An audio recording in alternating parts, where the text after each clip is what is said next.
Valery Zaluzhny, the commander-in-chief of the armed forces of Ukraine, told the British publication The Economist in an interview at the end of 2022 that at least 300 tanks, 700 armored infantry vehicles and 500 howitzers would be needed to reach the borders of the February 23rd. And he underlined that he didn't even mention F-16 fighter jets. The allies heard the general. In the last week alone, Sweden, Canada, Pakistan and other countries announced new weapons supplies. But the most important thing is that the West finally decided to give Ukraine tanks. It is expected that after Poland, Germany will also transfer Leopard tanks. Dmytro Kuleba said this after a meeting in Kharkiv with German Foreign Minister Annalena Baerbock.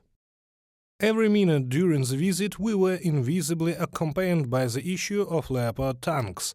I have no doubt that Ukraine will receive German Leopard tanks. Moreover, I think that someone in the depths of my soul, the German government, already understands that this decision will be made. The only disappointing thing is that this decision has not been made yet, so we are losing valuable time and life. Dmytro Kuleba, Minister of Foreign Affairs of Ukraine, on Facebook.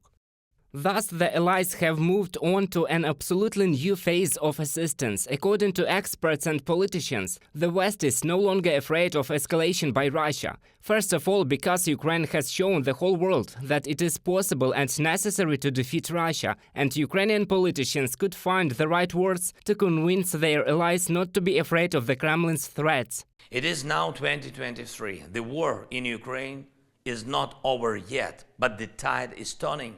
And it is already clear who will win. There were still battles and tears ahead. But now I can definitely tell you who was the best in the previous year. It was you, the free people of the free world. There will be no third world war. It is not a trilogy. Ukraine will stop the Russian aggression on our land.